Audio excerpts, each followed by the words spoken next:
Hello everyone, today we talk about the Servian reform of the Roman army. This is a much needed step in between the aforementioned videos about Roman archaic warfare and the one that I plan to make about the genesis of the Manipular Legion.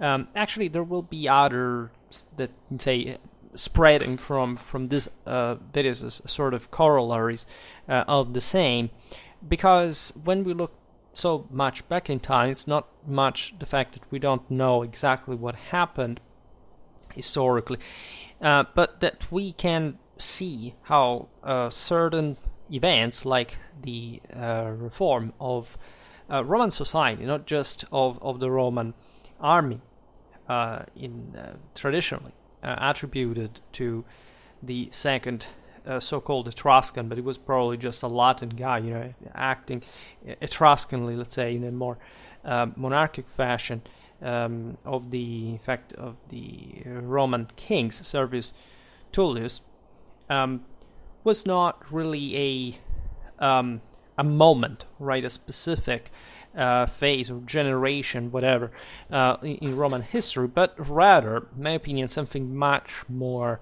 let's say, diluted across the centuries. And this is not to say that the Servian reform did not happen at some point, may have not actually been connected with the so-called the Age of Kings, because it is something so obvious in a way, considering the profile of Roman society, both before and after the reform, at least if we stick to the traditional chronology, that it really expresses rather another constitutive, essential character of the Roman constitution that fundamentally takes on a democratic character. And this is not to say, so essentially the one of a system ruled by landowners, right, that, as we will see, got essentially a greater room politically and militarily in the organization of Rome.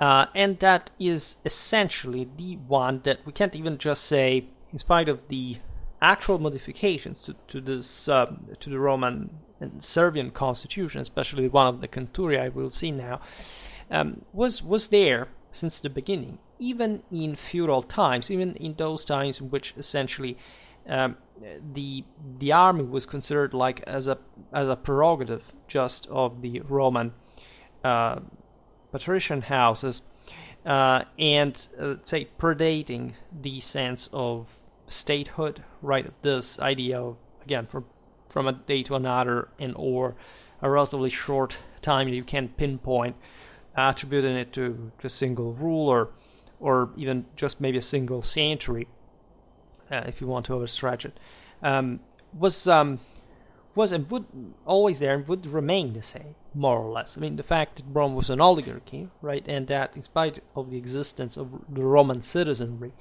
optimo iure, this system was always balanced in favor of that oligarchy that could basically monopolize all the seas, right, during the elections, is actually one of probably the single most important mechanisms in Roman politics and society. And so when we look about Rome, the Roman Empire, what the Romano-Italic Confederacy achieved, we have always to remember that this was never a system in which the commoners fundamentally had the upper hand, right, on the system. Of course, the Roman citizenry was essentially supporting this system because it still was rooted in a traditional belief that is the one that, of course, different people have different value, and accordingly they should have also have different types of responsibility and having a say in the affairs of the system. After all, up to really a few generations ago, it was really the same. You could vote, right, only, say, before the universal male suffragium, then the female one arrived later. Only if you were in fact a man, if you had enough property and at some point also a certain level of education, even though the latter aspect pertains mostly to the age, in fact, of mass societies where the system was disgregating a bit as such. Most of this archaic belief was naturally based on the needs of politics, but in a warlike society, of course, on the one of the army, right? And so people had to participate to it with which forces, right? And in that sense, with corresponding to the degree of political, hence military choice, including the one of command that derived from this. And this is in great part how the world actually still works, right? You have some rights that are given as a sort of equality of opportunity, right? There is a state that has the monopoly of force, at least as far as the normal, say, the standard living of a relatively peaceful country can be, and if these rights are infringed by someone, you have basically a legal system to which you can go that you can also partially modify through ideally voting, etc. But that is obviously always put in motion by some greater force of those who are in charge and that are at least with some degree of collegiality. This was true also in the Roman system, contributing to keep together with that system, but that have indeed a much greater and rational awareness of the system compared at least to the mass on average. Right, this is always true. This is also what the Clausewitz in Trinity really tells us.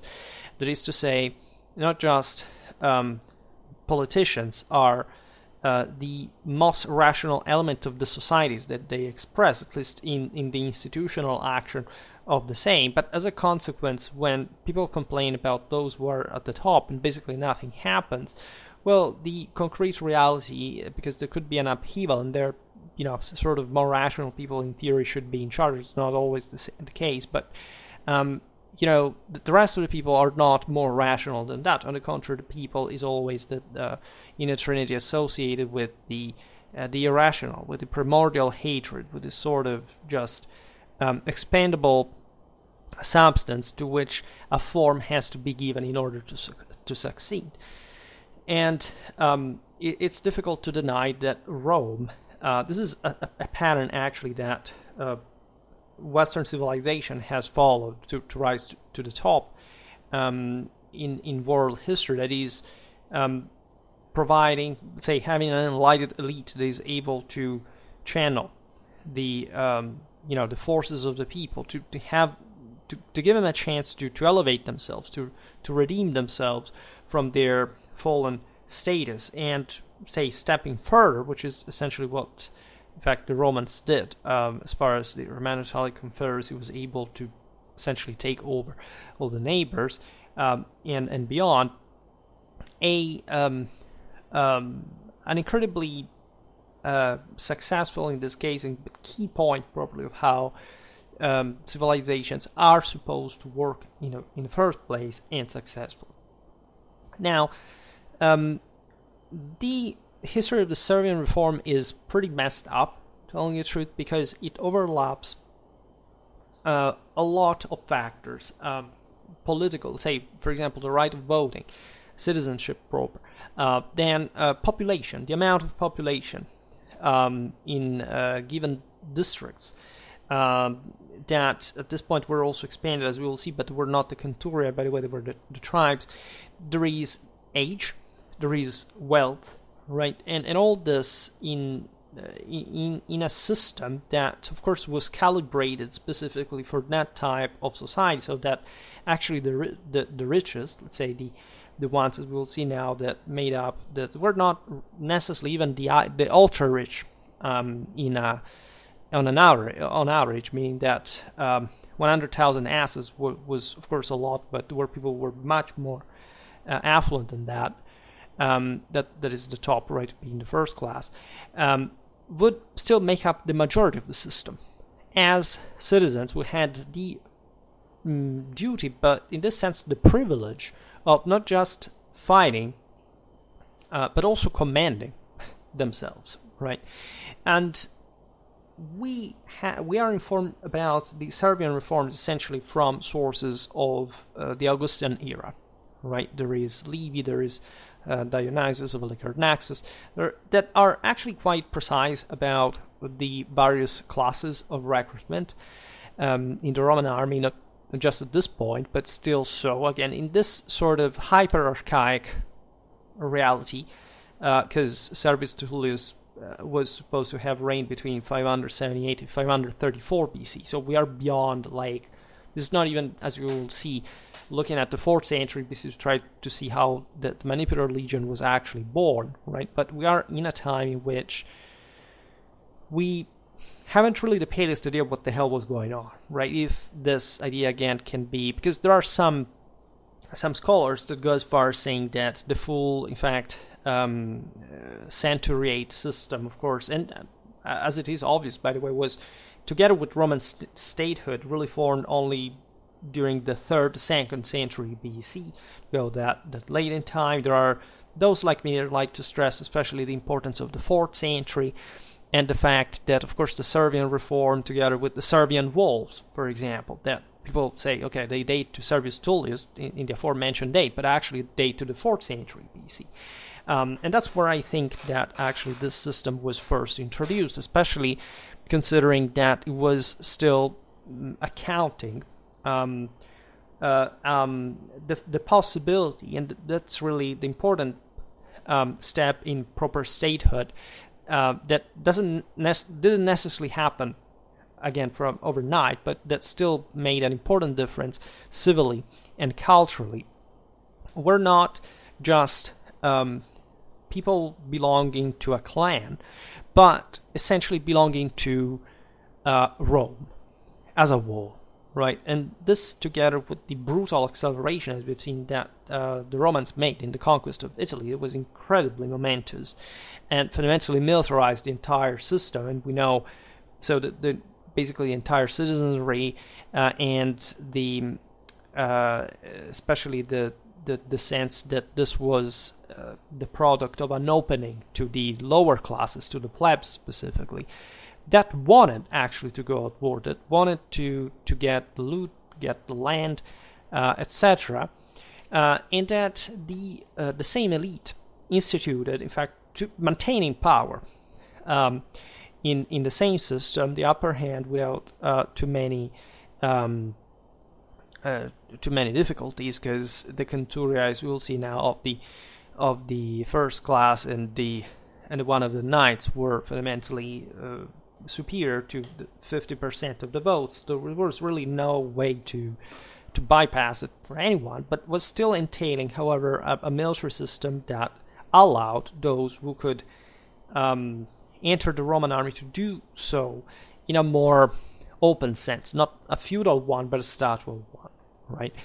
Now, the thing is also even more messed up by the fact that fundamentally the Servian reform would be the one in which the Roman army as such, so not just a group of tribes, right, but in fact one of a state, was established unitarily, with, as we will see now, some implications regarding at least the distribution of wealth within what was this sort of phalanx. I made a video explaining how this is not exactly how, at least it was a phalanx in the truest Hellenic etymological sense, so just what the Greeks called heavy infantry for every people, independently from how they fought, because I just made a video recently about the fact that actually nor the Romans, nor the Etruscans, nor anybody in Italy except, and not even properly in the truest sense, the same Hellenic colonies in the south ever had anything like an actual hoplitic phalanx in their warfare, right, at any point. But again, I made a video of 2 hours and a half to explain that, so I will not repeat myself now. But definitely this phalanx, and we know that because it would have constituted an entire battle line, apparently, but as we'll see now, this is also complicated. would have still entailed the first class in the front, right? So something very different from what happened during the manipular reform, where you have a completely different approach, and or some, in fact, lots of backs and forths and political and social redefinitions in order to shape the new face of the full Roman army, the true one that we can appreciate with the Camillian, Livian,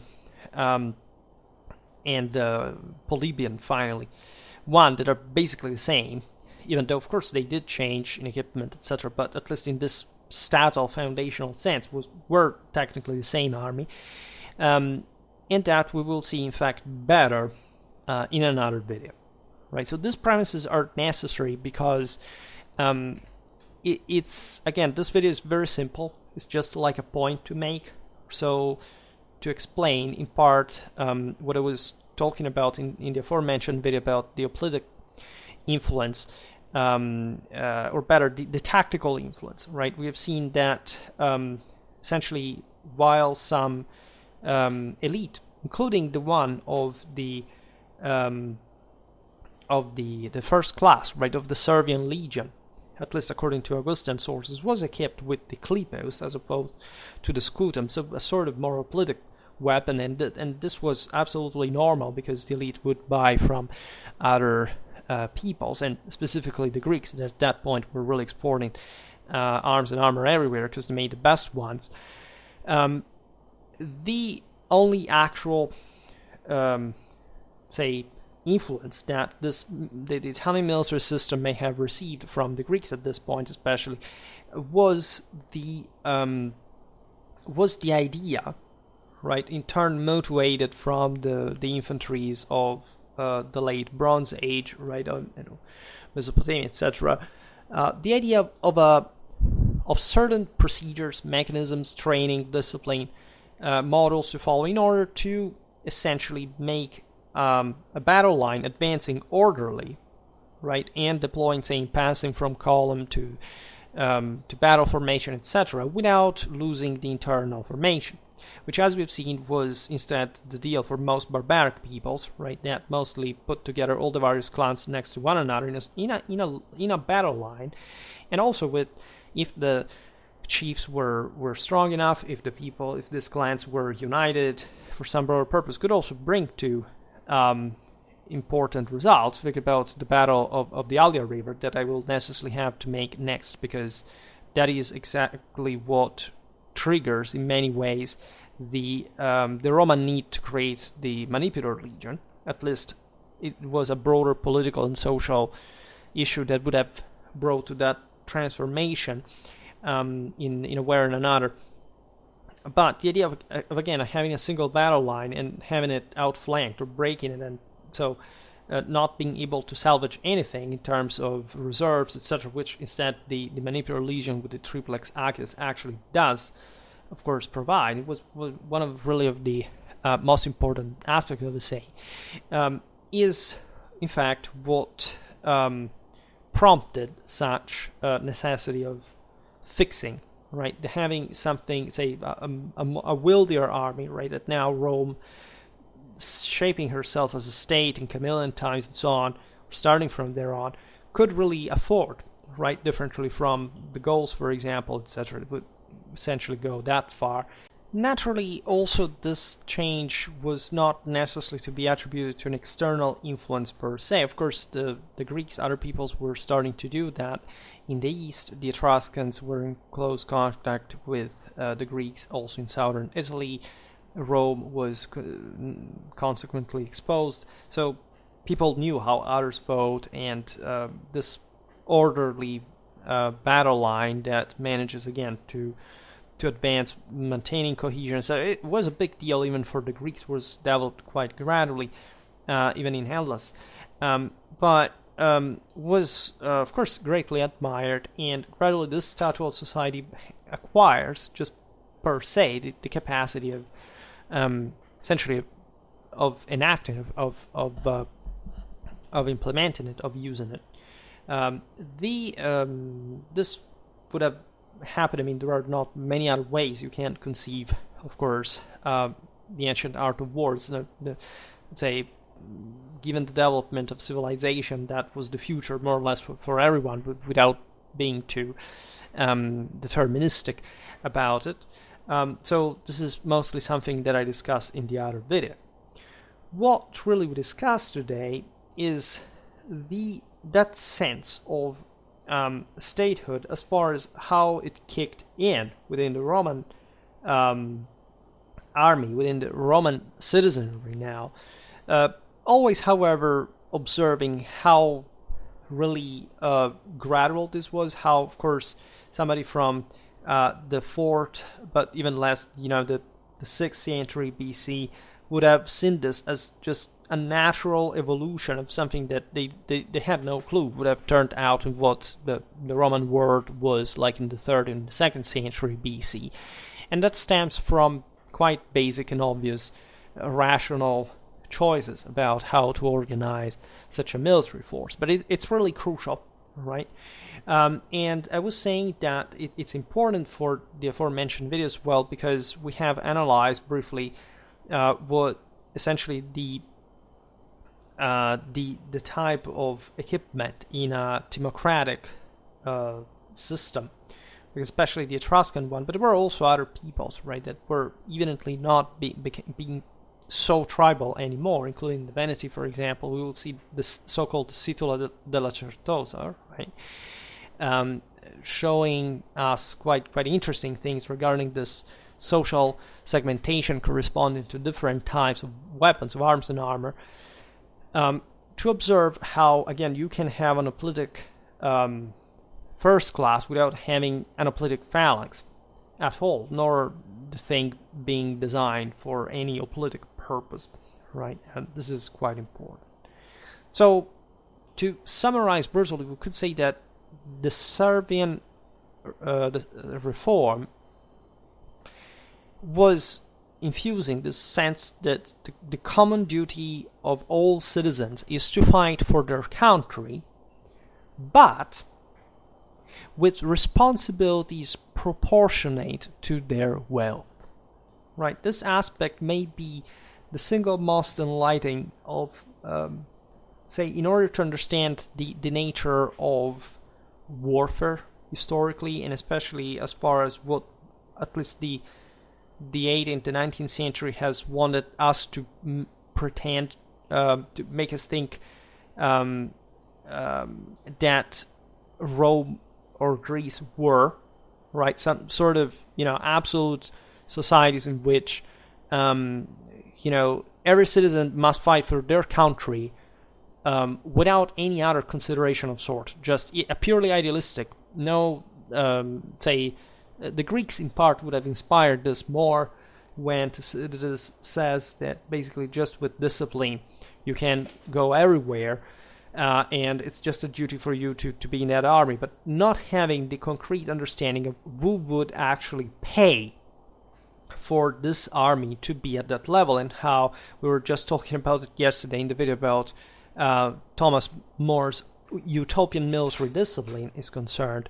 Who can acquire that military capacity and expertise and knowing how to handle the situation, not just in command, but literally in the way warfare was organized, right? As a medievalist, I can't help to look at this phase of archaic Rome and saying, damn, this thing looks just like the communes of the later Middle Ages. I mean, in the same Italy of, I don't know, the 12th, 13th century, the same exact thing was going on, and in many other societies, fundamentally, you can argue anyone, in fact, that reached any statual organization in Europe until very few centuries ago, the entire point was, even in the nation states, as we remember before universal suffrage in the 20th century, it was a system based on different segments of the population separated by essentially accomplishment.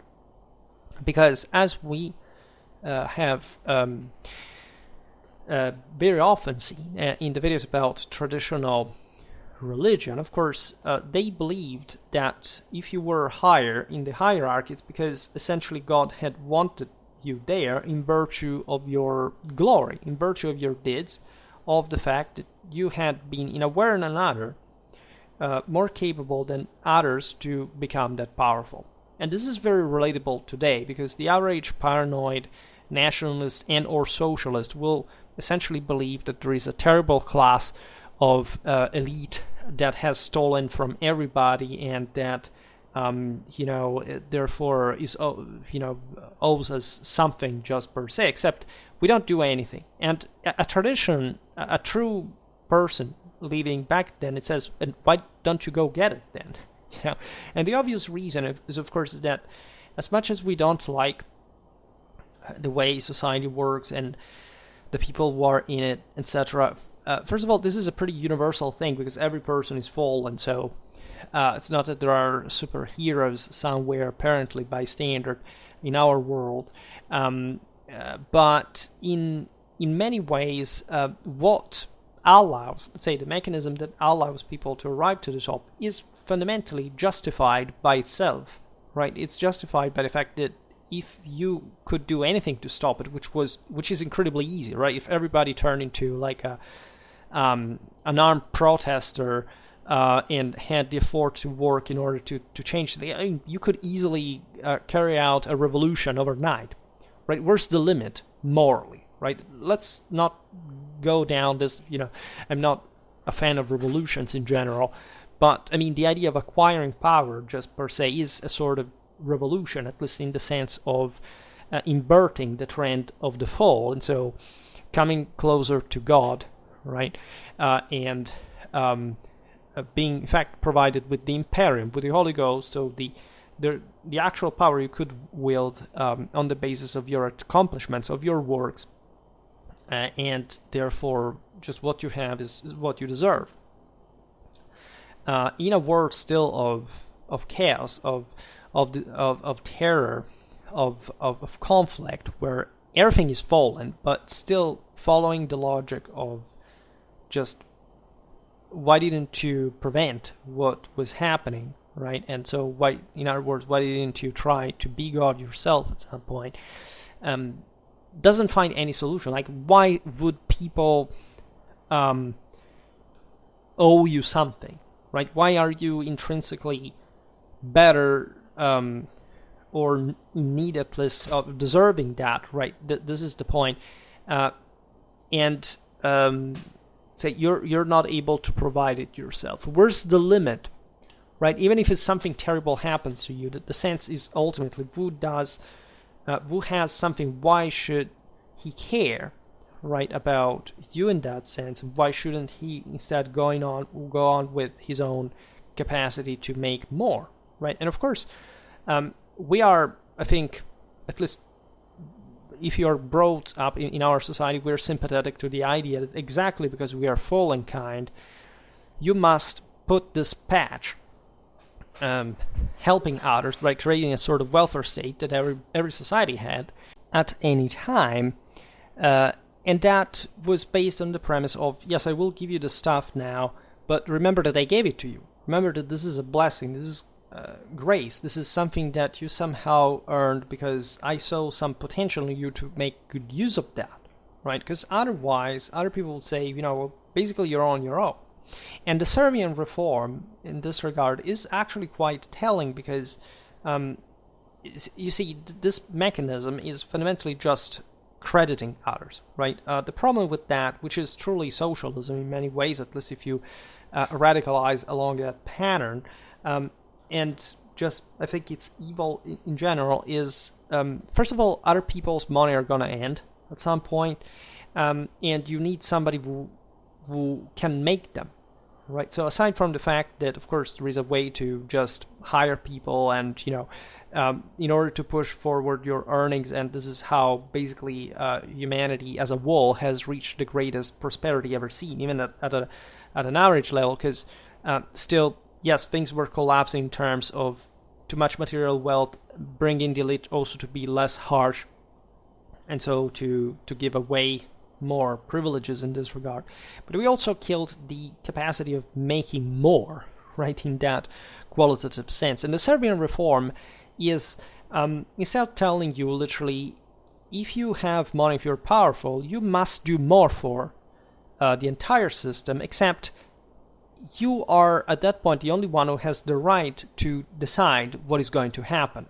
We will see it better now, because essentially if you were not part of the classes of recruitment for this system, there were actually sensual classes, right? They were not really about how even the Roman army, this is very important because it gets really tricky when trying to make the point, we don't have at least to think it was literally formed by the same in the same sense of wealth distribution, right? We'll see it better now, because the Servian reform sounds pretty much like the Athenian constitution that Solon had introduced in the Hellenic polis a few decades earlier, right? So the idea that maybe again in Rome and elsewhere in Italy, we've seen the Etruscans had they had their own classes.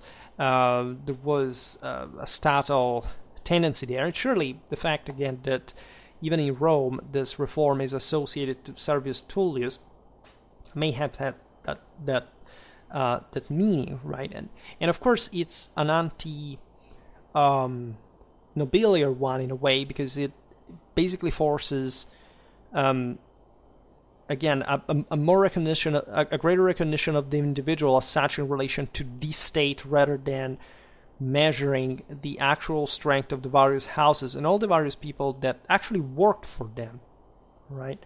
Some of the land plot, let's say for example, the rural tribes that were created later on historically, they were named after the latifundia of the areas of the Roman countryside where the latifundia of the original houses was present, and most of that was still there, right? So this is not to say that there was a revolution or whatever, but it had still more expanded the pool of recruitment on a basis that in fact coincides with what we were saying before regarding the fact that the patricians were not the only ones to make war at that point, especially after the collapse of the Etruscan hegemony.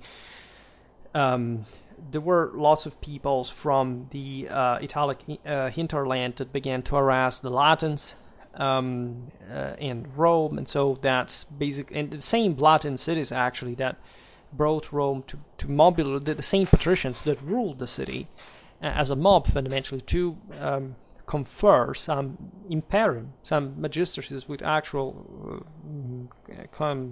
consular power. I mean, the same consulship was given to the plebs as well, to in fact extend dramatically the pool of recruitment. So something like, and Servian reform really highlighting this, that it's just a tiny step in that direction, because again, it's not about all citizens, right? Like in a nation state that can simply access the system. As we'll see now, you are counted like that as a Roman, starting from a territorial perspective, which is interesting. So that here you have a state, namely the sum of these senatorial houses, that say basically if you leave here, you're still eligible for recruitment, because not necessarily even those who vote in the various classes were necessarily the individual people that owed to the state that performance. This is also typical of the Middle Ages, right? There were ways to say, okay, I'm rich enough to be called to have to provide, I don't know, a war horse for the state, etc. But I can send another guy to fight in my stead as much as I provide that with that wealth to arm and to equipment, right? So all this, unfortunately, as far as Roman archaic history is concerned, is shrouded in mystery. And it's pretty complicated even to wrap your mind around it based on the later, especially military developments. Because politically and socially, and also military, telling you may have an idea of how it happened, right? But it's more about the concept than the actual mechanism that will remain pretty much in the mist there. I forgot to say also that I did make a video long ago about the Serbian reform, that takes more specifically and in detail in consideration the actual repartition, the equipment of the various classes, the number of the centuriae. So everything is actually explained in great detail there, right? And it's a video of, I think, 4 years ago. So we will come back on the Servian army, because we still have to talk about the organization, how it fought, or even though, as given after what I already said, it's all very conjectural, differently from at least what starts happening from the 1st century, which, again, in my opinion, and as others also believe, is exactly where the Servian reform should be placed in practice, right? At least in a functional way, in the moment in which Rome began to order herself mentally within the categories that at least say appear to in that system that we traditionally call as the Servian reform. So greater rights but greater duties to the richest citizens. This is not a concept say that really escapes even, again, what remained in fact in a feudal time in the same Rome, but also after Rome, right, until the moment of greater of equality enforcement as far as the nation state and the general purification of rights of every individual has done, right? And then you wonder also why we think here that things are going downhill, generally speaking, because this is a worldwide phenomenon. This is not to say that, say, a country like that has not witnessed the extension of such rights, etc. today. It's not actually still based on essentially the aforementioned model. The world, humanity, has fallen in the process, right? There is no place in the world where there is actually a strong, competent elite that, in this sense, is showed by the same capacity to actually carry out the best choices, right? Tendentially, the elite does, right? But and it's expressed best in the West, in which you see that, in fact, there is a lot of cost for educating people, for really making them think, making them aware of how things work, and understanding this balance that is all in the moral dimension. It's not a materialistic explanation of how to do things. It is actually a spiritual one, right? But still, we live in a world today in which basically people want only rights and no duties. This is the entire point. I want, I don't know, everything. I want the state to protect me, to cure me, to educate me, and I must have constant access to everything, right? The point is, first of all, who does pay, and we accept to pay collectively, right, for essentially benefiting a poorer amount of people that, however, is actually increasing as a pool, together with their stupidity, their under-education, their passive-aggressive social envy, and broader moral, personal, and cultural and accomplishment. And in fact, you cannot think that materialistically, because that would be the only way to explain it, that this system can't simply, according to classical economy, hold just per se, right?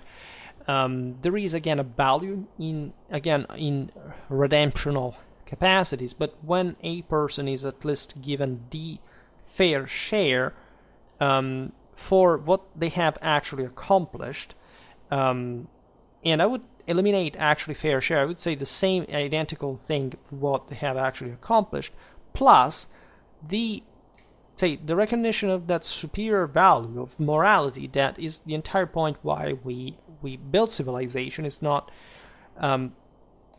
about accumulating resources, right? Because you must give some value to those resources, and that can happen only if you have a broader purpose and meaning in everything, right? So the example of the Roman Empire, to make the long story short, is of course the fact that you can become part of the race of the conquerors if you are actually earning that, right, with military service, with loyalty to the ideal. It's not a state, right? It's still the right of the superior to rule on the inferior. It's this constant competition that allows men not just to sit there pretending that there must not be a difference, because that threatens, in fact, your an accomplishment, because you are too lazy, that you don't want to do anything in order to obtain, right? And this can happen only in incredibly spoiled societies where you have a parasitic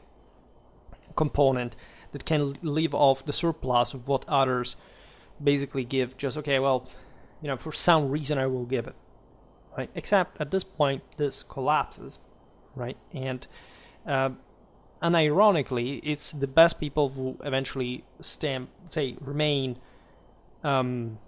emergent, except they may not be actually they're the best people of the moment, not necessarily better than the ones that existed before at the top, right? And this is how actually humanity keeps on degenerating, and independently from material wealth, right? This is a matter of moral capacity. And you can have a completely messed up moral capacity even with a lot of material wealth, because it's not much that you may have not earned it, but you may not literally be able to see that the only added value to civilization is the one stemming from the capacity of handling it and pushing it forward, right? If you don't have that ambition, if you don't have that understanding that you have to be always stronger, more powerful, and more capable, you will sink, right? And since, of course, on human physicality, also the second principle of thermodynamics does apply, right? And so the only thing that can make the difference is the spirit, right? Is the moral one, and that, of course, hates when there is a lot of material work to do. But still, this is the only way to make the spirit motivated, and learning why that is the case, and knowing that, of course, there can be a relief also physically when things get better, except that shouldn't be taken as it's been done as an excuse to actually lower the guard morally, and so sinking again back into that misery, right? So to make the long story short, with the Servian reform, the citizens of Rome were divided into groups based on their wealth and property, and each group was allocated a certain number of centuriae for voting purposes, right? The centuriae were used to essentially as this the unit, right, to organize the Comitia Centuriata. In fact, it was an assembly of the Roman people, and that had the power to elect magistrates and make important decisions, so being really in charge. The Romans, as we've seen, attribute to King Servius Tullius such an important reform, right, that would have established fundamentally the Roman state. Again, the overlapping of the idea that also Servius Tullius created the Servian walls, when this is in the 4th century BC, and the 4th century BC is the same one in which the Roman army is, at least the Manipular Legion, and so also the Roman state as a consequence is established. Rome is also skyrocketing at that point, and accelerating after this sort of system is, or during, but because of it has been established, makes you understand that that's really the great moment of difference, right? It came after great struggles between the patricians and the plebeians, especially because the latter wanted to prove their valor in front of God and receiving the imperium, etc. As we observed, this reform has interesting similarities with that of the Athenian constitution that Solon had introduced, in fact, in Athens shortly before. It is shortly before actually the 6th century, so the one that should have not been the case here, right? But actually, a couple of centuries earlier, it is possible that in the previous centuries there was already some sort of segmentation on this basis. I mean, we don't have to think that until the 4th century the Romans were just only about, say, oligarchic clans that fought and nobody else basically followed them, because they had their retinues, their clients, they controlled lands, people, etc. And parts of the same Rome each. And obviously enough, there would have been in some more archaic, more ancestral times a moment in which, say, people were called to arms based on how much wealth and thus power they had. This seems pretty obvious. I mean, this surely happened within the same Roman patriciate. There were clients that were stronger than others, more or less capable than others. So just think about organizing military expeditions, even though these clans were very often conflicted with one another, etc. They still organized, broadly speaking, the entire great parts of the entire system. Also from an economical point of view, logistical point of view, agriculturally, right? This is the same thing you see in the High Middle Ages in Europe.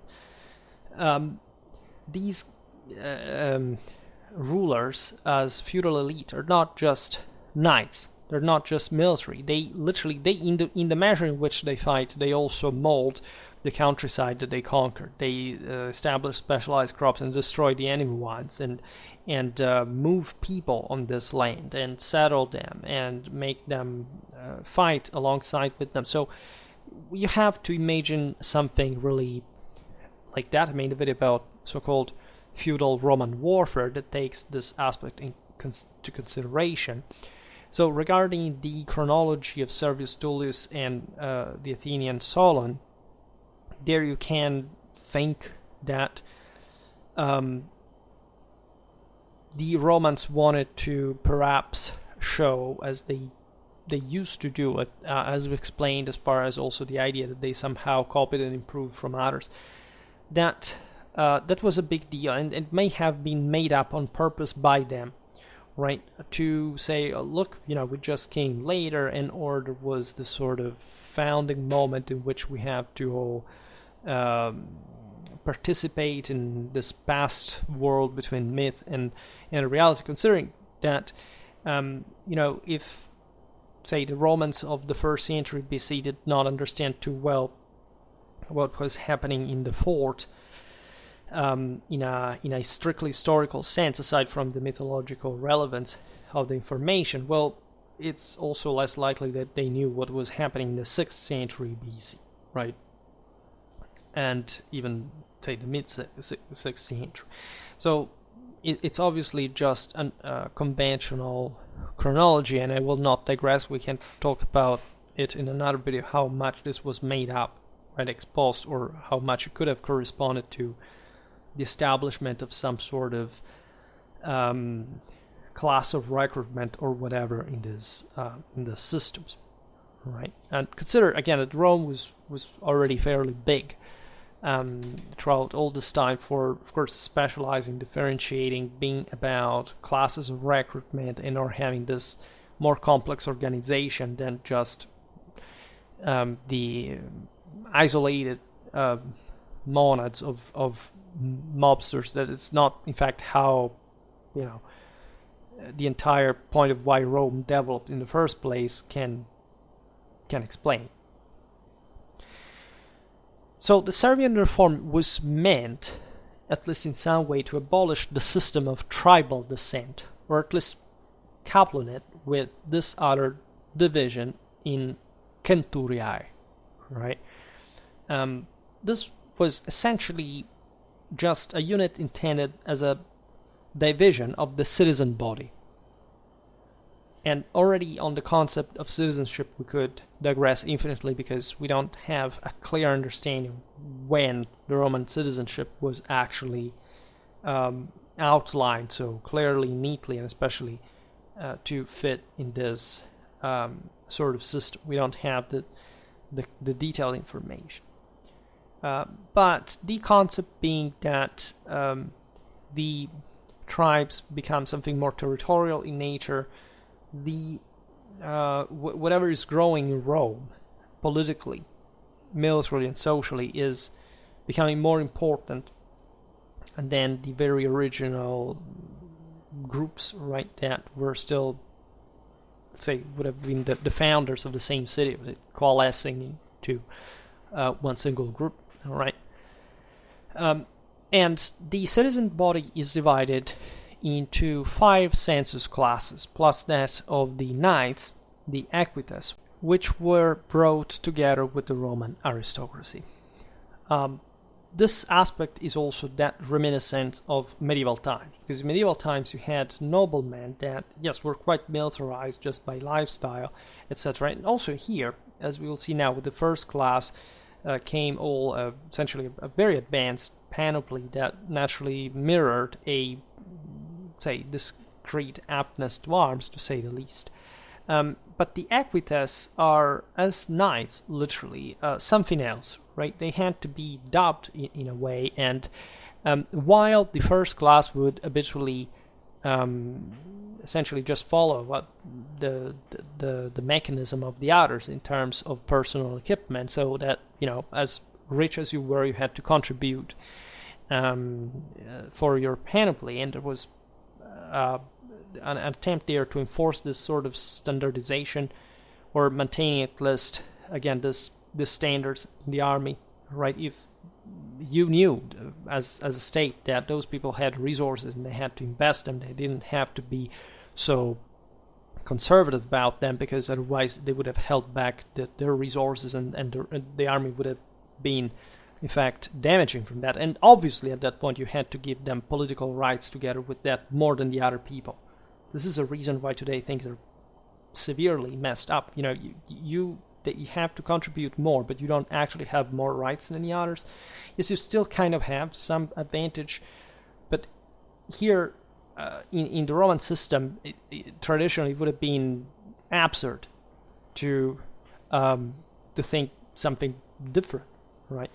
Well, the equites would be an exception to the rule, because they were literally believed to be some sort of superheroes, as far as the state had to provide for them their war horses. Not all of them, right? This is a word coming from a feudal society. We've seen in a video about Roman archaic combat how important mounted combat was among the early Romans. And the Romans were much more fixated with horses in war than we think, and this is probably the single most overlooked aspect of Roman warfare in pop culture. But the sense is that these knights were so elected by God that fundamentally it was a blessing just to have them in the system, and they were to be incentivized by essentially supporting their exploit, and so the state paying in part for their equipment, while basically for nobody else's, right? Given that in theory, everybody had to provide with their own equipment, right? Regarding to the latter point, as we have seen already from the Siege of Veii, we know that de facto the state paid the troops. So way before Marius, that didn't really change anything, right? The only thing that Marius did in it was juridical in nature. That is to say, he opened the recruitment for the first time after the Servian reform to the capitacensi, those who were excluded from the exercise of arms because they were too poor, mostly the proletarians, right? And for reasons there, namely the fact that the oligarchs were so much empowered that they just were not threatened by now the impoverished masses, right, of the Roman citizens, and that actually needed them as manpower, and they had the means of rewarding them as a sort of part of a state that they would end with overlapping with the empire, the Roman monarchy fundamentally. So everything flows in this reasoning, as you understand. But the Equites, again, were still considered as, these guys are heroes, and they are incredible, and we must. And they made the difference, really, because they were the ones, thanks to which the first class was able to So this first, actually the first class plus the centuriae of the equites were able just to to have the 50 plus 1 of centuriae nominally to basically decide everything about Roman politics, right, without the others factually doing anything. And these were the people who could afford just by themselves their best equipment, right? Also the knights, of course, could, aside from the war horse that public expect. But this is something like the restaur in medieval times. In the communes, in other places, again, the sense is that if you were a miles and your war horse was killed in battle, the commune had to pay for your loss, right? Because you were considered so great and powerful, and you were actually part of the guy that ruled from top of that, that the system could not do without you, right? And never underestimate how strong mounted warfare was in Roman archaic times, even more actually in the ones of Servius Tullius, right? If you think about Romulus and his Caelus on horseback, you understand that the entire deal was largely about this. There were still war chariots documented from the same 6th century, the Alba Longa Biga, for example, right? And more. So aside from the ritual, say the parade use or whatever, we know, of course, there was chariot warfare all around, right? So then new tribes were also created, by the way, so that citizenship would depend exclusively on residents, also foreigners, but with a stable residence in Rome, were obliged to participate to the army. Each census class included a number of centuries proportionate primarily to income and to a certain extent also to populousness. This is fascinating. The fact that, of course, these richer guys also had a greater control on what was essentially being identified with the Roman citizenry now, in spite of their poverty, and in spite, in fact, of the fact that lots of them could not even afford any equipment to be part of the army, right? And this is where you start thinking again that there were people that belonged to that group as well that exactly for this reason had been elevated to the Roman citizenry, because they actually did fight and always had as part of the retinues or whatever, and by experience they could become as good as those who could wield that very composite panoply that we will look at now in the first class. That, as we will see, monopolized the also the numbers in the Servian army, as far as we understand, right? So a bit like in Greece, right? When we think about this very rich people, we're not talking about overbearingly rich people. It's just like in Greece, the majority of citizens can afford the hoplitic equipment. It is costly, that is also new, updated, whatever, but that's how you have a relatively homogeneous phalanx, right? It was never fully so, even in Greece, and that in Italy instead was also more elitistic, at least to the extent we see in the Etruscan society, for example, where just a very minor elite could have, in fact, the best equipment. Among the Latins, actually, in spite of the segmentations, that were always very powerful, of course, the infantry was more homogeneous, right? And it would tend to homogenizing, but only in a time later on, say in the 2nd century BC, in which again all citizens are particularly poor, at least compared to what they had originally been, even though, it's not that Rome as a whole was faring that badly, also socially, but still to a point that those who could have the wealth to equipment were the guys at the top that could simply arm them as clients. In fact, there you have the standardization, which is the one of the essentially Marian legionnaire based on the equipment of the princeps, right, of the previous centuries. Even though the princeps has remained as an organization, like all the various units within the organic of the legion. But we will talk about that as well. However, what I wanted to make you focus on is also, in fact, this aspect that is gradually the Roman armies will see this first class hand to provide with a heavier equipment, right? What you would call an hoplitic one, even though, as we've seen, it was not the case of being an hoplitic order in the first place, just in the way they fought, etc.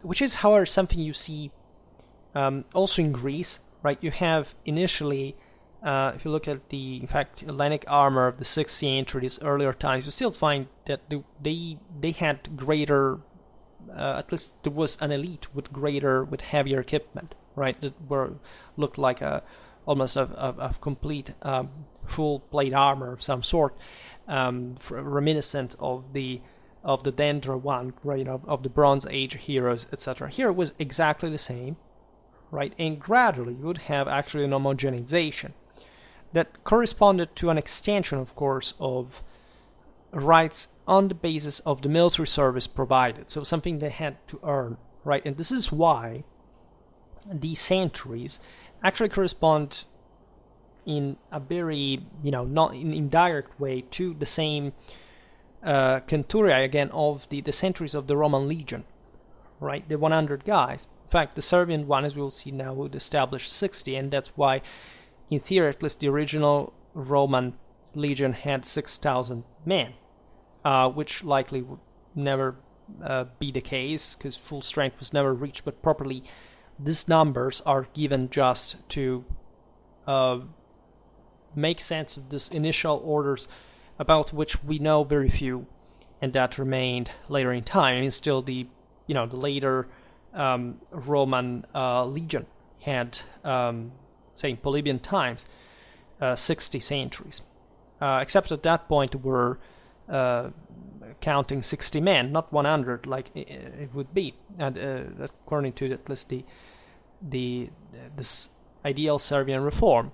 In modern times, that the Roman century had 80 men, and this because simply armies develop by themselves without the need of reformation. We don't have ever a reform. We call them reforms, but that's never how it happened, right? The Roman, say, the modern reform never established anywhere that, say, the century had to be of 80 men. Well, we just measured that it was, but it was never established. It just came to happen, right? For whichever needs in the art of war, this had oscillated across time, and of course no army was ever, and this would have been just in part accounting also the average under strength, but very often being much less than that, right? So this is to make you understand how complex and unknown this precisely and formally this thing was, but how simpler in theory and in practice this thing concretely got down to. Right, so that we don't have to make some Kabbalistic calculation in order to know how the original legion really was.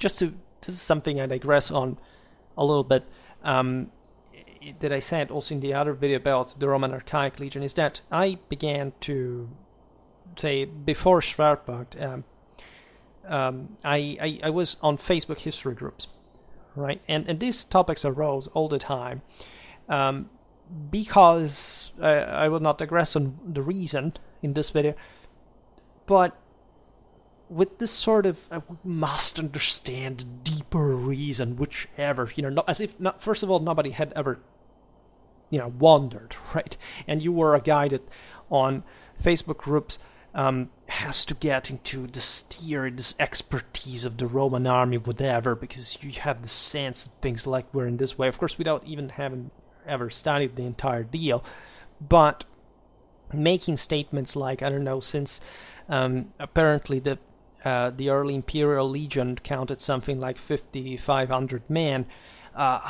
so maybe the Romans at this point were thinking to go back to the times of the Servian Legion because this is closer to the original 6,000 men. This has nothing to do with that, or at least, and especially there is no reason whatsoever to think that, nor just because there is no hint to that. But there is no broader dynamic for which a 6th century, even just 4th century BC army should have been the same one of the 2nd century AD.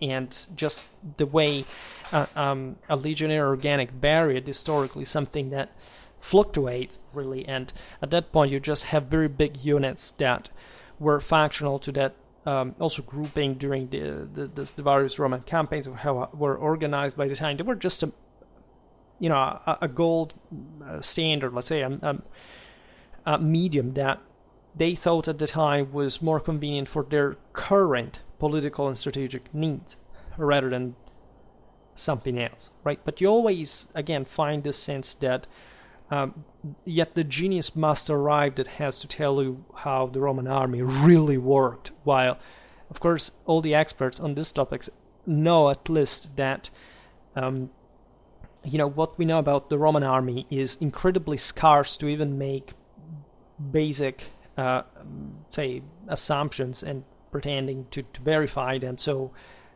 it's not just the wavelength of thoughts and insight that you should be supposed to have if you're really an expert or someone who has at least any serious interest in the topic.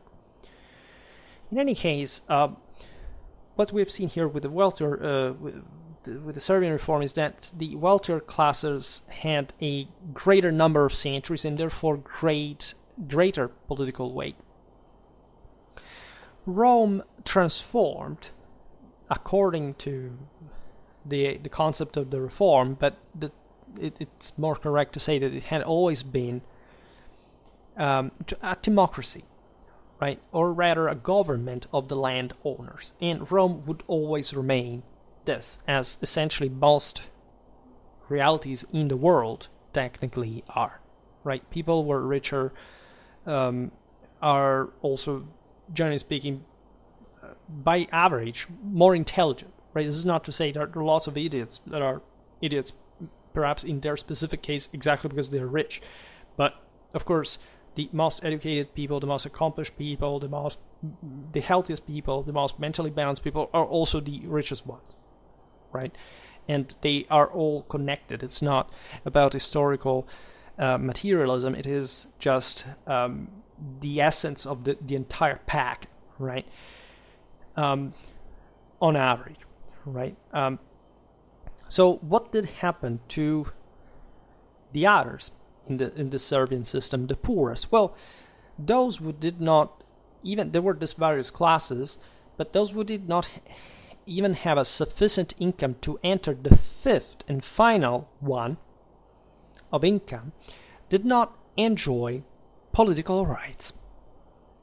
It's that simple, right? It's as if you have an homeless guy without an income, and you say this guy cannot vote legitimately, right? Remember that when we study Rome and, say, the Servian reform and others as modernity, republicanism, etc., this was the deal. This is the people that conquered the world. A people that believed that if you didn't manage enough, you didn't have the right to decide for others. Right? This is brutally beautiful, I would say. Was there a counterpart to this? Of course, because this is not to say just, okay, you're just garbage. At that point, they would have not used him in any way. No. In return of this, remember that military service was a duty, but a privilege of the Roman citizen. Because the Roman people was the divinely chosen one to take over the world, right? But this is the point. They didn't have political rights in the sense they didn't have the right to vote. And generally speaking, they were considered, yes, as lesser citizens in some way. Because it is still a world dominated by the sense that only the strongest also can have their justice being felt or heard. This is true throughout all antiquity and the Middle Ages, but also great part of modernity.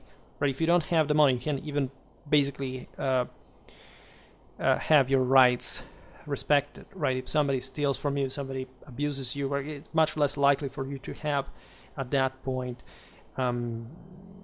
anyone helping you. And that's why were these clienterly societies? Because of course you would put yourself under somebody, ideally, right? Even though here there is the passage from a sort of warrior farmer into a sort of peasant soldier. But the counterpart for this minority status was the fact that even if you didn't enjoy political rights, you didn't have even the obligation of military service or to pay taxes. Now, this is particularly important, right? Now, this thing of paying taxes, of course, is also relatively unimportant, as you understand, because this person evidently didn't own enough to be politically relevant anyway. So if he had become so, he would have joined the army and would have had his political rights, would have had a considerably better status. So there was even a sense of you're out there in a miserable condition. We don't even care how you live, right? And we shouldn't, right? But you're also, in this sense, you're not accepted in the army because you're a lesser person and nobody wants you, right? The sense is that you're so weak that morally you're useless. And this would trigger naturally a great sense, again, of that possibility of being elevated through the trial of arms as an outcast, as we will see now. The sense that these troops could still participate in some sort of, like in Greece, it was for a long time. Still in the 6th century, it wasn't the full hoplitism as we know it from the century afterward, right? It's the idea of skirmishers, of a lighter troops, of somebody that is just defending their own abodes, and they still are practically under somebody else in the meanwhile, right? Consider this fact: you don't pay taxes because most of what you enjoy is somebody else's, right? It's just like the peasantry in seigneurial Europe, as we've seen post-Carolingian times. You can use the mill, but you have to pay to the master, right? You have to, and at least because you have to work for him in this case. So everything gets together. Of course, what we saw before is that somebody had to produce wealth, right? It's not much that somebody had to be so rich to literally be able to buy an hoplite panoply. It was about the capacity of replenishing that in case it went lost, etc. Consider that these were serious instances in which you could be enslaved by debt. There were, again, they were not easy times in general, right? But the centuriate system worked like this. It would have evolved over time and would have had great political importance, as you understand, as the basis for the voting assemblies, in fact, the Comitia Centuriata. But when it was introduced in the late 6th century BC, if it was, read Fort, its motivations must have been primarily military. And this is for sure, and this at any time, right? Even if before the 4th century BC this thing existed, it existed because, first and foremost, Rome at that point was at war. And the fact, again, that Rome escalated unprecedentedly and by great magnitude her military activity and conquest in the 4th century BC, well, the thing should make you ring a bell there concerning, again, the creation of the Manipular Legion, the introduction of the imperial magistracies for the plebeians, the fact that the Servian wall, again, is dating to that century, not the one which Servius Tullius was thought to have lived in the 6th. And you understand it, but in embryo, in nuce, as a nucleus, right, this sense that he who has more, it's not that there is somebody that has to decide that, it's obviously just constantly reinvesting his wealth primarily in such brutal world to be militarily ready is kind of obvious. Because again, these great clans lived as great landlords and lords of war, mafia if you want, and they were constantly fighting against one another. Were already militarized, were already organized, they had already their clientele who could arm large masses also of lesser people. Through their arsenals they could do lots of interesting things, and this coming together of Rome as a state, and so of all these clans and also the rest of the population in times of trouble, like the one that followed the end of especially the monarchy, at least chronological, conventionally speaking, obviously point all to this direction. Wealth was in the Roman world constantly reinvested, like in all pre-industrial society. You cannot afford to treasure things and just not spending them, because you sink if you do that, because there is somebody who's not doing that, is getting the upper hand, and you must always keep on competing in this fashion. This is why the Roman system did not end when in the 2nd century BC. Well, again, so many people had been losing de facto their rights, they were impoverished, and there was a crisis of recruitment, but basically through private means Rome still had the moral capacity to reboot, and so we don't even see at best, say, less than a stagnation at that point. So this is also a big punch in the face to historical materialism, because if that had been the case, there would have been a sort of thermic death in which everything collapsed, or there would have been a revolution, right, by the proletarians to fix the. Absolutely not.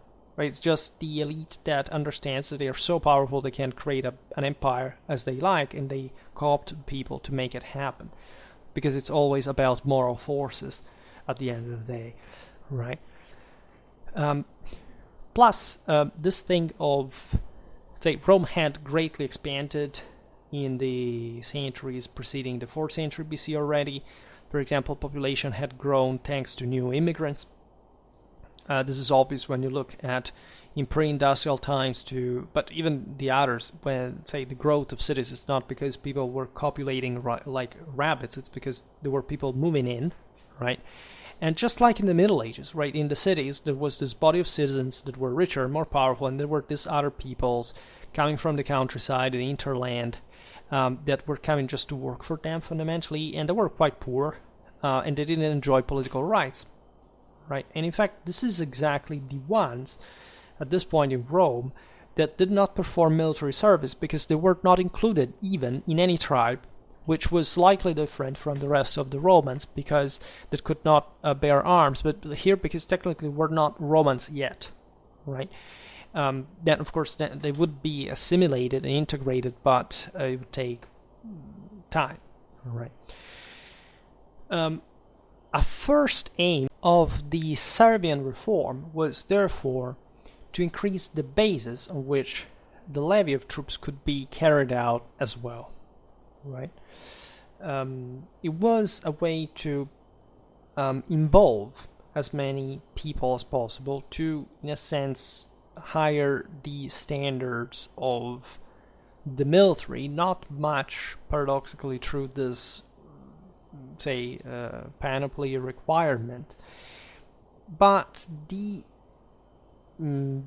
capacity to be at war with that for a prolonged amount of time, because this corresponded essentially to voting rights as well. So it was not something you could just provide una tantum, if you're not just because Rome was continuously at war, but because the very purpose why people voted, decided these things in the political assemblies, is that in part they shared the same units fundamentally in war, but more especially they were the ones who were interested in those wars in the first place.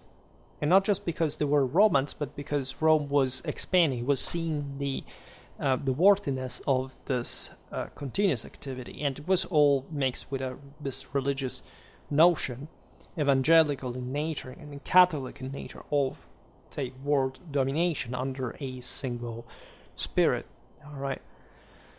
Livy and Dionysius of Halicarnassus leave us fairly precise descriptions of this system, by the way, which may make us think again there was at least a Roman tradition that emphasized the fact that such divisions had been a quite important part of, say, the Roman memory, especially from the 4th century BC, and so when the Roman identity was truly defined in a unitary sense.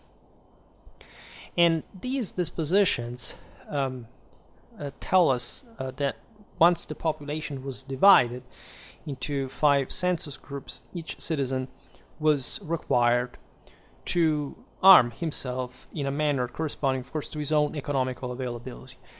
The first 3 classes had to fight with a spear as heavy infantry, but with the remaining different and less complete armament based on the ascertained economic availability, and the last 2 as light infantry.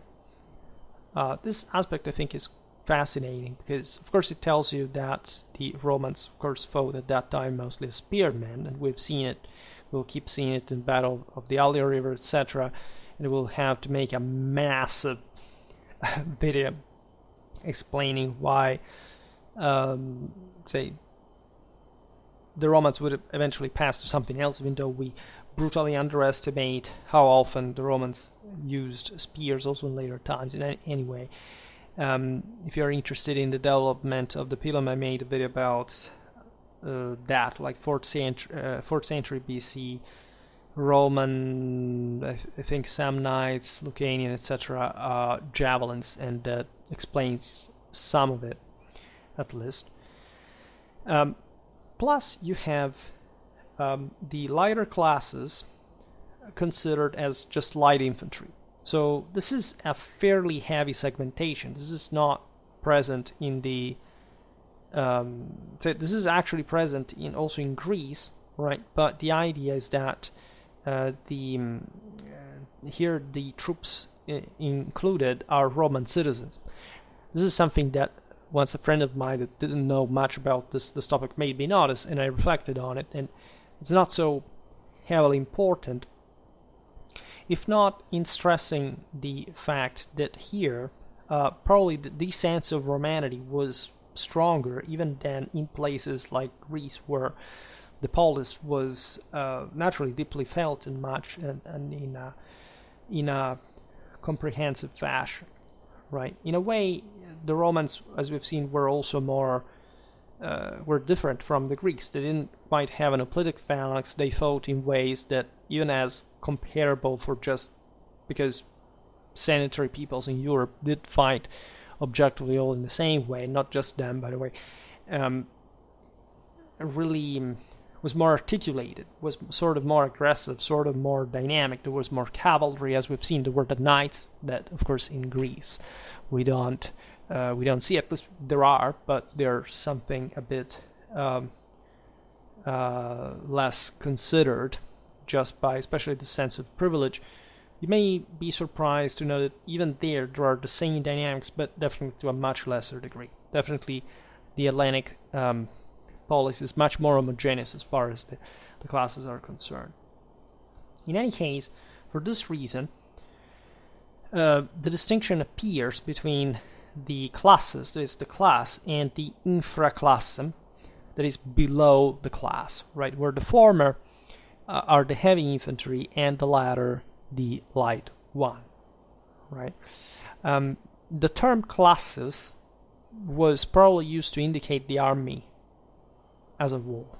Because interestingly enough, the Proto-Italic classes comes from the Proto-Indo-European kel, that is to call, to shout, right? From which, in fact, to say the Latin cala, for example, but also concilium, clarus, right? So it was about, it's the C in Indo-European etymology has to do with the world order, right? With the cosmic order. In fact, we still speak the same languages technically. And in these phonology system, right? In In any case, in classical times, in fact, you have this everywhere, right? That's why it's called classical, by the way, the same etymology. There was some confusion among ancient historians, at least in the following centuries, where things had changed a bit, when, of course, the Roman was mostly called legion, right, as in the Roman army, but also because the Latin word classis also meant fleet, famously enough, at that point. But this is just a detail, right? In any case, the sense that those who were lighter troops, of course, were significantly different from the rest of the army. So not to be called even properly as being part of it as the classes, I think is incredibly important, not just because of this internal order, but because I've made lots of videos, even as a medievalist, explaining how, especially in the Middle Ages, but it can happen for the ancient ones too, we tend to, let's say, not to grasp in the art of war and tactics specifically how truly different the functions between heavy and light infantry really are. For many people, the idea is that there is a sort of shade, a grade of, in fact, like these classes of recruitment, right, with ever lighter equipment. But that has nothing to do with that, right? That has to do with the generalized standard, what is that holds the battle line in battle, and that remains in that battle formation that, as we've seen, comes with a specific order, collective training, etc. And those who instead just jump around and fundamentally do not take part, at least in these frontal engagements, that are the ones that, because they cannot really get into hand-to-hand combat frontally with the heavy infantry as such, right? I consider that in every culture, of course, what you see as the military product is first of all the one of essentially the same culture. You fight primarily, especially in these worlds, against enemies that are essentially identical to you on a regular basis, and that's what mostly influences you, rather than even just external influences, even though, of course, at this time, even relatively far away, people did fight in pretty similar ways. The importance of the Servian reform is due to the new idea of citizenship, which constitutes its fulcrum. As we have realized, was a much greater sense of political status deriving from such privilege, right, that was extending over an unprecedented amount of people and land, right? And while, of course, power and prestige had been deriving, and still at this point actually, from one's original clan, and the Roman senatorial houses were still there, now the sense of being part of something greater than that, as the broader, again, accomplishment of Rome that is taking place thanks to these people that are the ones who have, as clan leaders, began to lead ever greater amounts of people in practice through this system, is now placed in direct relationship with, in fact, such divine intent, right? And it's very wrong to read this in the modernistic and secularistic way, pretending that rights and duties are being assigned as a sort of, human right. What that was believed to be just, there is no such thing like human rights. At least we put these patches. Every community does it in every historical time, in the way they forgive weakness, essentially. But they weren't fooling themselves at the time into thinking that this was a sort of universal right, right? And actually, they cared extremely much about the humanity of the same, because the Romans turned out as the only people that was able to tame all the neighbors and push anything forward. So this is not about not being a member of a group, and we tend to think this very wrongly usually. Like, we have this idea that the Roman citizenship could really be extended to anyone just for the sake of it. Of course, there was a broader, a much narrower sake that reflected a much broader point. That is, we give citizenship only to those people who are worth this higher status. This had always actually been around in Rome. I mean, all these clanic groups had basically formed the city from previous tribes, war bands, whatever. In this sense, picking only the very best. That's what the entire point of the patricians was, right? As a senatorial establishment, and in the meaning of quality that pertained to these people, they thought literally it in a racial sense, right? In an idea, we literally descend from gods, and we are the closest to them that exists here. The others is just someone that lives in the shade crawling, and we can elevate through this opportunity that we offered them, and that is the greatest accomplishment, right? As it would turn out to take over the world and essentially fixing with humanity an ineliminable part of, say, Western character as far as this citizenship, in fact, is meant to be a lead, right? So they always tell you that it was easy to get the citizenship for, say, of course, compared to the Greeks, for example, that were too crystallized and in their conservatism, in their xenophobia, and they were taken over because of that. But for the Romans, we don't have to think that they really cared very much about foreigners, or that they cared or they liked them, or that they had this sense of, they were actually much more brutally primitive and in that sense conservative, but they were fair about the general principle that if somebody is strong, you have to recognize that independently from where you come from as such. And this practically meant that the Romans were in reality extremely conservative actually about their own citizenship, because they had much higher standards as far especially as that duty of military service was concerned. Always remember this, considering the phases of Roman expansion, why the Italics were eventually to become the core of, say, of the empire, etc. Because the only scale by which to measure the success of the Roman Empire is not, say, how much they extended their citizenship for, but explaining the reason why, which is often concealed by sort of liberal and not openly leftistic ideologies about this, because the Romans had incredibly high standards, right, for which weak people were not allowed in the system, if not as subjects, and treated as such, right, but still giving them a condition for which they could, if they wanted, and that was the truly universal principle, to prove that spark of divinity present in every man can really activate and rise to the same level of the divine conquerors, right?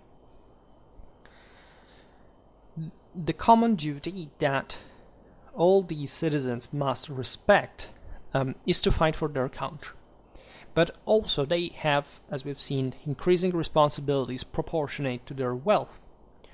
Because especially the senators and those who run the business as commanders, as consuls, etc., in fact, are the ones who are really taking all the burden of the expansion on their shoulders. They're the ones who have to organize the armies, who really create the state that eventually we think, again, gave them money for levying the army, etc. It was still a system that was created from the within of these privates, and that's how the state is born, technically and historically, and how you can never separate, really even today, the state from really the people who live in there, right? There is not a state somewhere as a sort of an hypostasis of an eternal concept, whatever. It's the spirit that lives within the institutions that make everything work. Otherwise, you can have the best constitution ever, but if you're not up to it, everything will collapse anyway. So, as we've seen, the people belonging to the first income class had to equip themselves with a complete armament of essentially body armor, greaves, and hoplite shield, and they had to fight on the front line in front of everyone, right, of all the other classes, right, that thus segmented the phalanx in depth, right.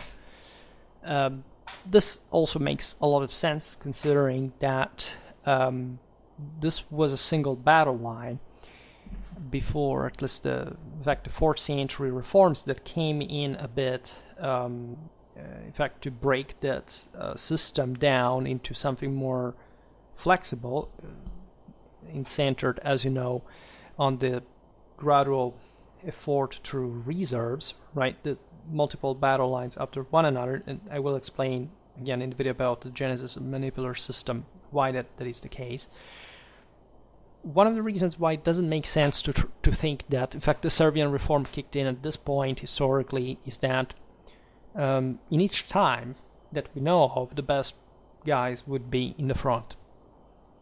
Right? This is a broader generic principle. Xenophon talks about it explicitly. Of course, there are some instances in which you can have even the worst ones in the front line, but if you have a single battle line, that is is unlikely, right? You have to, it's a single formation, they're all packed in, so if you pick the worst in the front, they're going to essentially collapse and bringing down the rest behind them.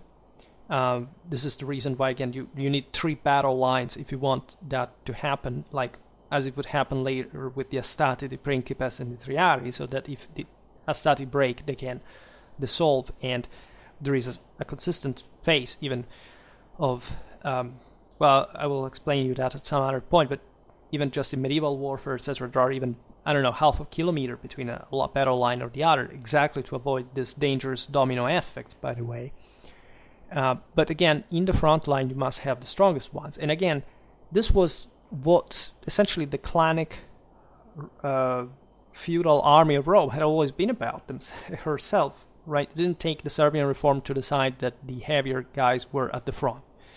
The chieftains with their best men were always in the front on a regular basis, right? It was just like the knights, I don't know, in the 12th, the 13th century, they always competed with one another. They didn't have to show cowardice. They had always to be ahead of each other. It's like when the Romans talk about the Germans and say that nobody in the war band had to be less than their leaders, because otherwise it would have been a shame. So that had always been the case, even when, again, things were so primitive and material culture so poor that, of course, as we've seen even in videos about, I don't know, the New Kingdom's army, in Egypt, even the ultra-heavy infantry guy is just a guy with a helmet and an axe and a shield, without armor, basically. So reflect on that because it's really important. But again, the Serbian army represents probably just the basic system that had been going on, in fact, throughout, just spontaneously, naturally, also in terms of social and political segmentation before the 4th century BC. Right, it was perhaps just better defined at this point because of the statal and, to a degree, professional stepping up. Right. Remember Bay, the salary, the fact that the Romans start fighting even hundreds of kilometers away, seasonalism gets fucked up. Everything is to a completely different scale. As we were recalling before, overall, the Serbian system gathered 60 centuries of heavy infantry, of men of military age between 17 and 46 years old. Then, in theory, there was actually another legion of 60 of older men. So an equivalent, right, that had the purpose, the latter specifically, to guard Rome in case of trouble, right? So in theory, they would double their the Romans would double the strength of their army compared to the tribal one overnight, which also is BS because, of course, armies develop very gradually. The Romans fought throughout. Think about the Latin wars, all the wars with the Etruscans. Again, Rome had always fielded some army, right? Also in the thousands, of course, at the time, regularly. And again, we think of likely and more probably that at this point the Romans fielded truly 2 legions of 3,000 men each, right? Rather than this sort of double, right? Except for maybe the allies, right? That already existed at this point, so that could be a similar contingent of Latins added, right? But this is also, again, not so technically important. It's the dynamic that matters. You will find plenty of YouTube videos that tell you, oh, look, the Servian army counted 6,000 men, blah, blah, blah, blah, blah. But they will not necessarily tell you the truth, you know, and especially these dynamics that help you dimension it, at least coming closer to the truth as far as what we understand, right?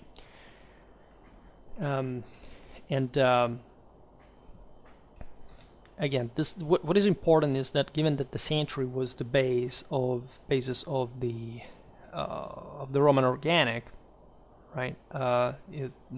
Say double would make a maniple, as you know, triple a court, etc. But it's a decimal system, right? Admittedly, 10 per 10, so it's something we find ideally present from the very dawn of Rome, right? So we can't expect this having always existed, and the 60, how this developed was just because more or less these thousands of men were functional to, again, the particular strategic and operational situation which the Romans were finding in those centuries. Again, there is nothing metaphysical about that necessarily. We do not have, by the way, detailed descriptions of how the Servian legions as such would have fought, because as such, as we've seen, they never quite existed. I made a video again about archaic Roman combat that tells you more or less how the Romans from the origins to the 4th century BC used to fight. Lots of cavalry, especially arriving on the field, dismounting, and then, but also operating, charging from the flanks, etc., different backs and forth, not this enormous cohesion. Not even when we think that the Romans would have started to use more orderly systems, it would have taken some time to kick in throughout the centuries. It's possible, like the 6th, the 5th, especially. After which you would have had essentially a like the classes lined up, as we explained before, in battle lines along homogeneous lines. The first, the best armed and the richest, as anticipated, forward, and then the subsequent ones, which makes for a normal segmentation. They had nothing tactical in nature. I mean, the single classes, they had in the degree of armament, but at least the heavy infantry was just deployed in depth. Again, there is no there's no evidence, at least, of a significant way of fighting in depth. Like it may have happened as, say, the smaller the army was, perhaps, and or at least how maybe that sense of reserve was thought to be interesting and necessary. But it's better normally to just try to outflank the enemy. If you're counting on this compactness of the ranks of society, etc., you tend to have this layers in depth and just fighting against, say, behind one another. This is just like the same in the Hellenic phalanx, right? So you have the greatest burden of combat placed on the first class, right? You are richer, you command the system, you also have the greatest responsibility. So this makes a lot of sense, really a lot of sense, civilizationally, culturally, morally, politically, right? you would know how to make war. You would be the strongest one. You would be the one provided with, again, greater insight, strength, intelligence, determination, and the subsequent classes would participate in the combat in a certainly lesser way. So the story goes that Rome would become a republic according to tradition in 509 BC, expelling the last king Tarquinius the Proud, or the Superb if you prefer, but would maintain the state military structure for many centuries, modifying and adapting it according to the changing circumstances and her own needs.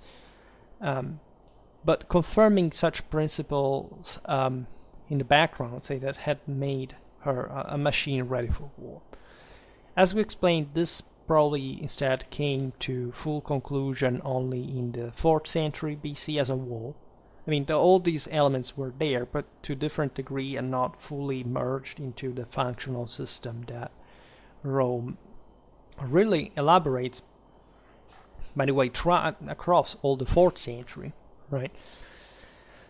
It's only by the end of the century that the Livian Legion kicks in to be effectively the complete one, manipular one, right? Started with reforms of Camillus and then refined throughout the 3rd century with the peak in the 2nd Punic War, right? The 4th and 5th classes would act instead as light infantry, and after having performed a tactical screen function with their missile weapons, they would abandon the front and retreat to the rear.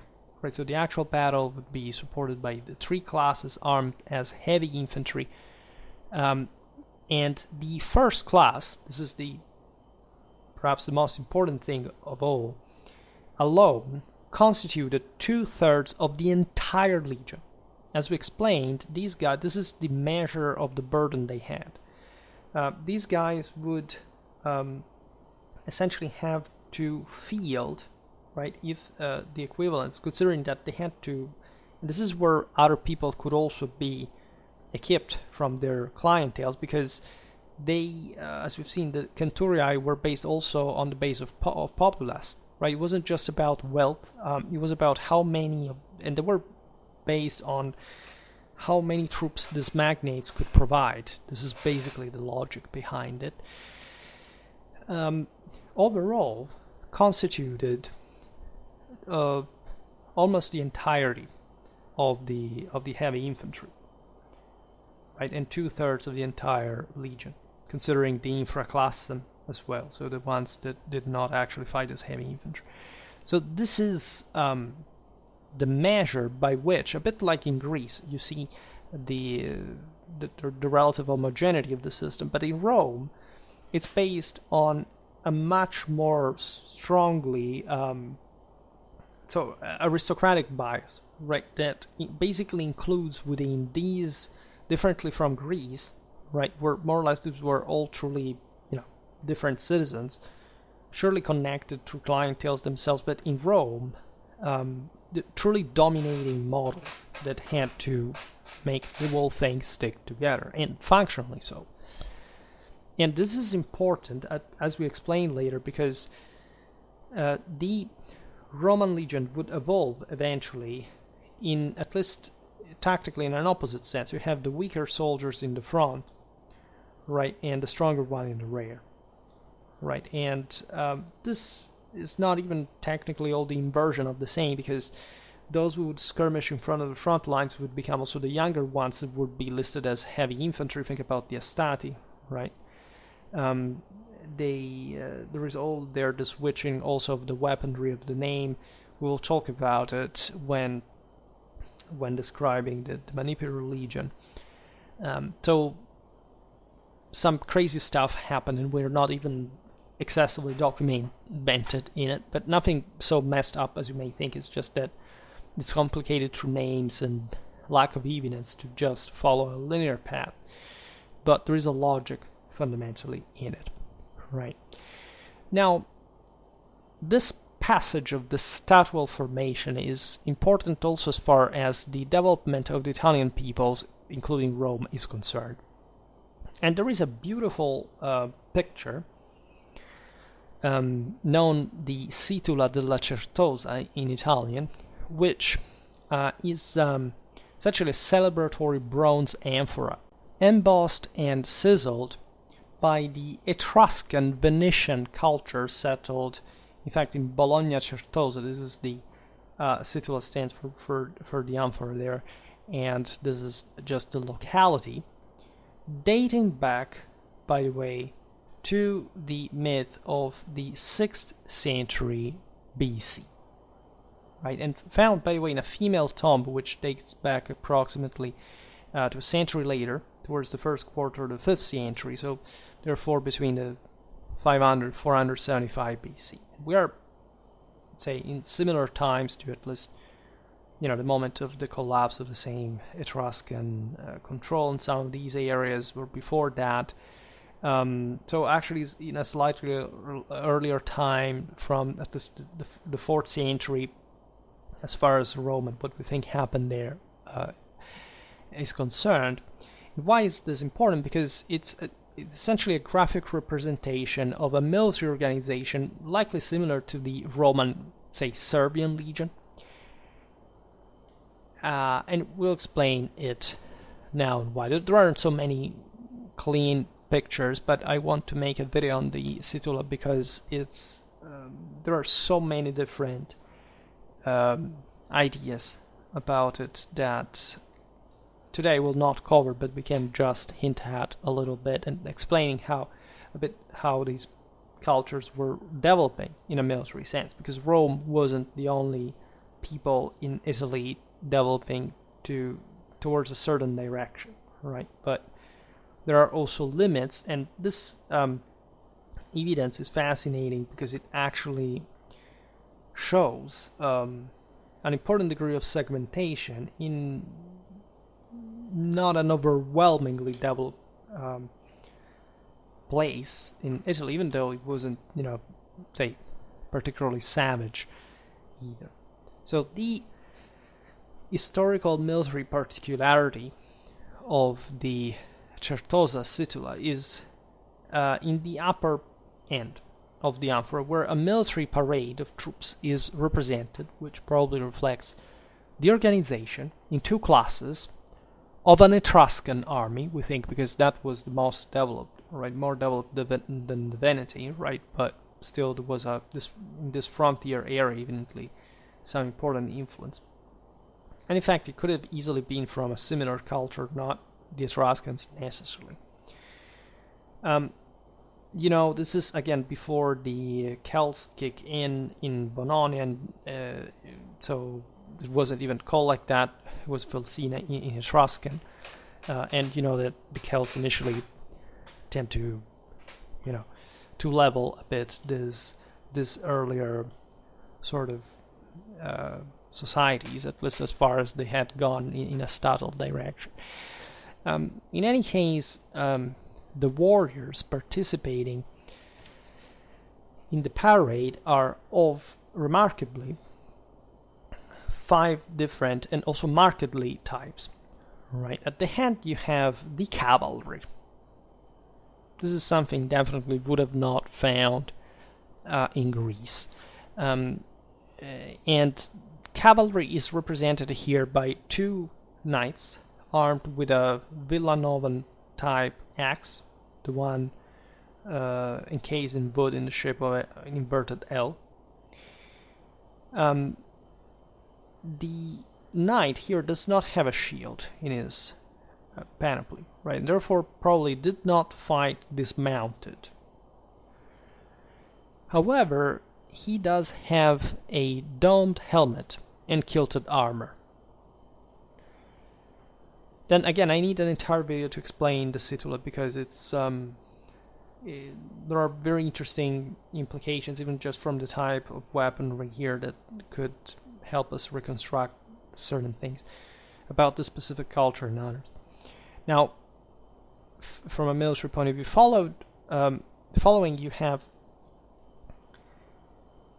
5 warriors armed with a spear, the length of which, given the proportions with the figure, could have been at least 2.5 meters long. Also provided with a large leaf-shaped cusp in a long show. Probably this was the front line infantry, like that of the first Servian class. Right, this aspect remains particularly important because, as you know, the triarii historically were the ones who would retain the longer hasta, not the hasta velitaria that was thrown, but as the heaviest guys, right? So technically, again, what happened in this previous time is, as we've seen, the heaviest are in the front line because they are so, as far as the line is single. When you have 3 different battle lines separated from one another, you can use these forces differently, but as long as they're fused in one, it's actually pretty dangerous to do otherwise. And especially considering there is cavalry here, you understand that this 2.5 meters spear has to do with stopping cavalry to an important degree, right? Even though, this could still be the case, but surely this weapon, especially the leaf-shaped cusp, show us an important degree of individual usage in hand-to-hand combat against other infantry, right? You don't have really, outside of Macedon, a really feudal society anywhere else in Europe, right? So whichever the situation, cavalry was less important here than it was in Macedon, and which was not a few, and especially at the beginning, but still the differences are important. So these spearmen wear a pointed helmet surrounded by a disc decorated with studs and have a large oval and convex shield which appears to have a grip similar to that of the Hellenic hoplon, right, on 2 support points because it's slung essentially down the arm in some way. And this is also fascinating because it's a sort of hybrid between the scutum and the hoplon as far as the size and this grip is concerned. Consider that was again, here we don't judge panoplies as literally what occurred on the battlefield because, again, we know from the Etruscan art, yes, that there is plenty of hoplites, but no trace or possibility for the extremely segmented and unequal Etruscan society to have anything close to the phalanx for the reasons of wealth distribution that we explained before, right?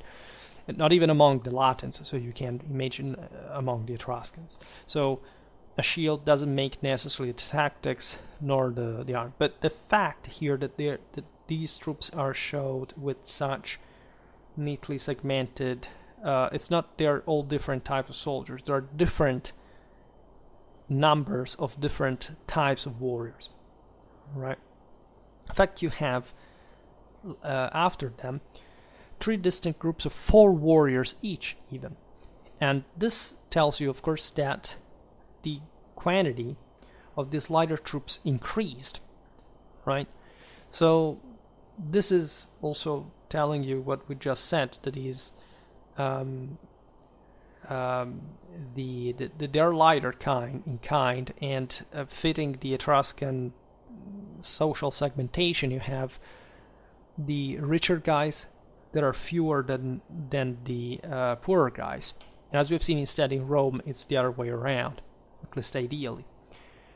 And again, gradually things will homogenize further, but because also the state takes over ever more the control of the hip.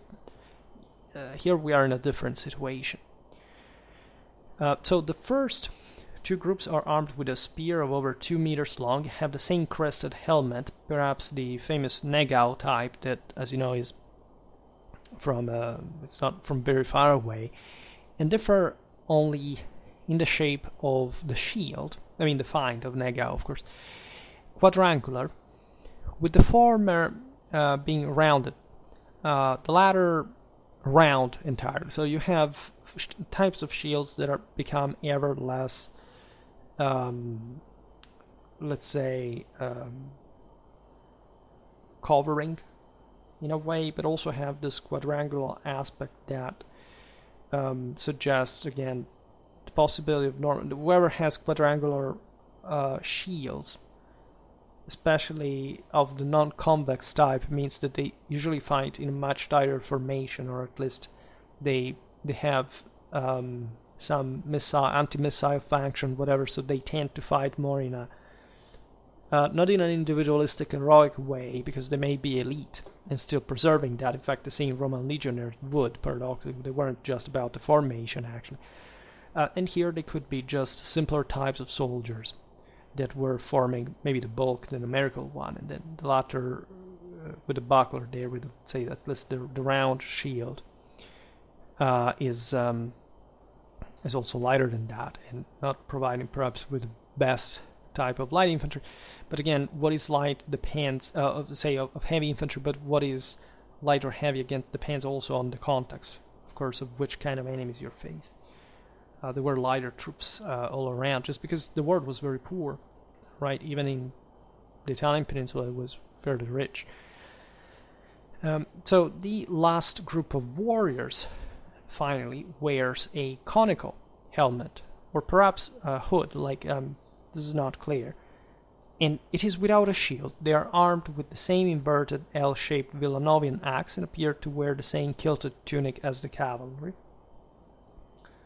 This also is fascinating, and we gotta break that down, right? But in another video. But the point here being clear that we could be in front of a similar system of segmentation that was, as it was just being experimented in Italian society broadly meant, and in this case among the Etruscans, or some people at least on their northeastern outskirts, that were substantially segmented to, first of all, to care about that. Likely we couldn't have this among, I don't know, some knights fight, right? We're much more directly brutal and crude, and more socially homogeneous and compact, right? So that is to be taken in consideration. And a bit so were the Romans, right? So that we don't actually have that sort of ostentation of social differences in Rome. While in Etruscan art you do find things like these. The key Gervais we explained also in the other video about why the Romans and the Etruscans never actually had hoplitic phalanxes. But this is not what we want to talk about. We will go on with the impressive set of information that starts coming from the 4th century BC onwards, and that are really based, right? If you just want to have your mind blown, read Camillus by Dumézil, right? That's classic. Also the Indo-Europeistics. It really makes you understand what really mattered for these people. There was something way beyond material, right? And there you can appreciate how distant from any sense of true statehood or modernism, secularism these peoples actually were, Romans included, and how, in fact, all the more homogeneous, fluid, and continuous this development in the Roman army was, as fast as it went, right? So without too many back and forth, because again, if you start thinking there was first the Servian, first the Romulian army, then the Servian one, and then you have the Camillian one, and the Livian, and the Polybian, but that's not exactly how it went, right? At least we distinguish, especially in the latter various phases. Yes, you can, but they're the same army,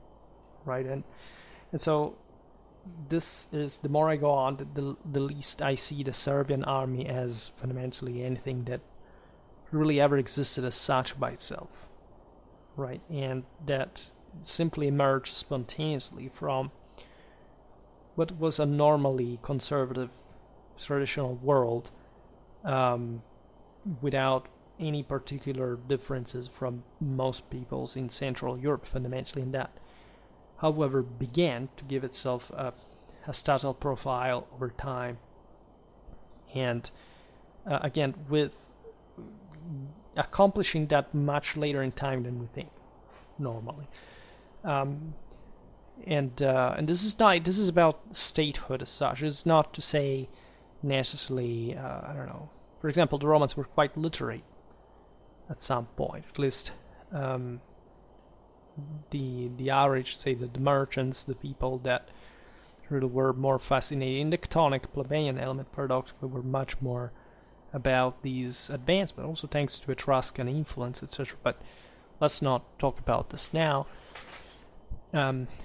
We will hopefully go on with this content for today. However, I stop it here. I just hope that you enjoyed this video. If you did, please share it. Otherwise, leave a like or subscribe to my channel if you're interested in my upcoming content. As always, I thank you heartily for listening to me. I wish you a nice time and see you next time.